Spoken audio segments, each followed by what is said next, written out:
History. Em busca do tesouro sagrado.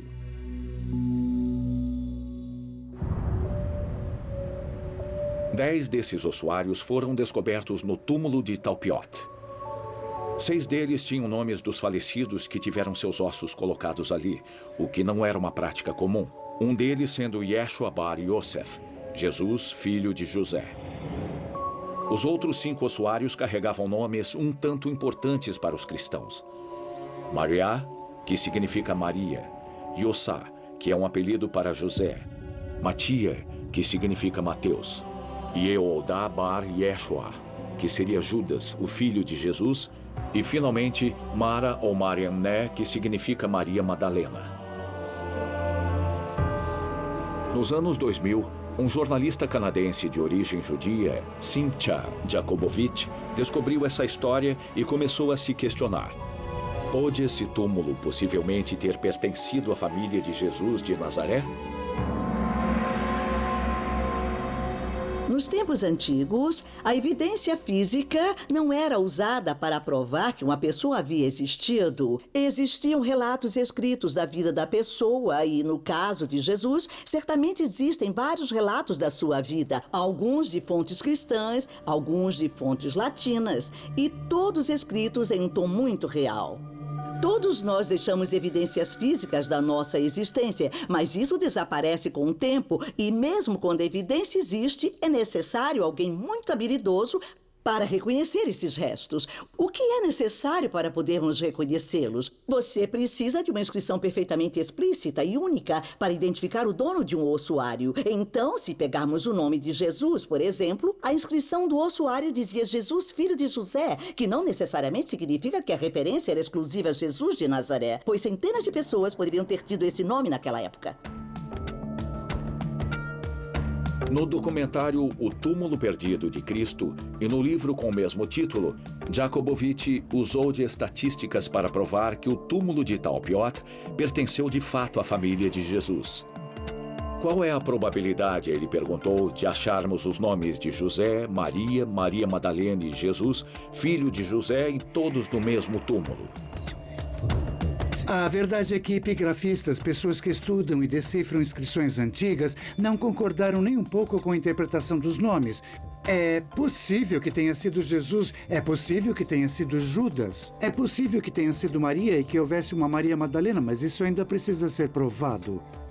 O trabalho de decifrar esses códigos é bem complicado. Habilmente apresentadas no documentário O Túmulo Perdido de Jesus, as descobertas e especulações de Jakobovich foram chocantes para a comunidade arqueológica. De repente, eles se tornaram objeto de um circo da mídia. E existiu certo comercialismo com a coisa toda, e isso nos deixou desanimados.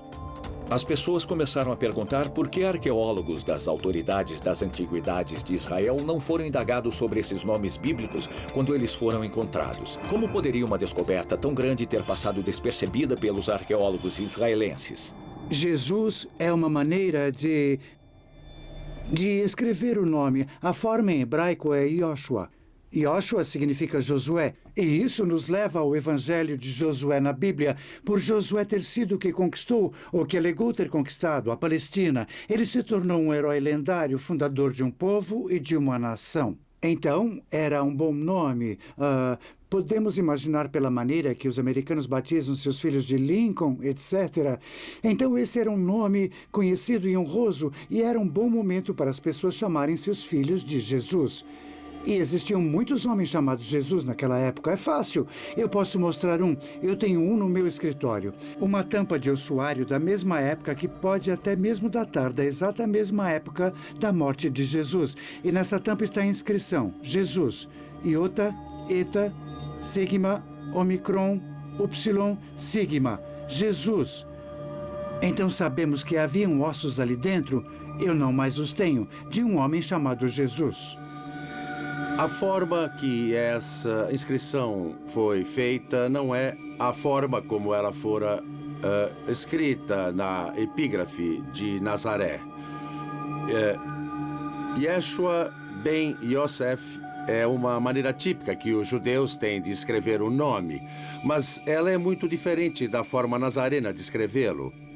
E também o tipo de funeral não é o mesmo que Jesus deve ter recebido. Primeiro, se Jesus teve um funeral, ele aconteceu na Galileia, pois era sua terra natal. Segundo, ele era muito pobre na Galileia, mas teve um funeral como se fosse rico.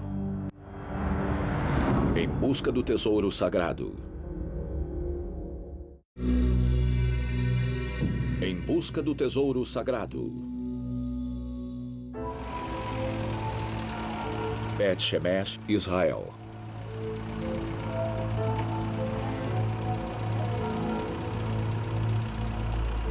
Eu fui até Bet-Shemesh, a oeste de Jerusalém, onde as autoridades de Israel me deram a permissão para ver, tocar e filmar os ossuários pelos quais Jacobovitch estava tão animado.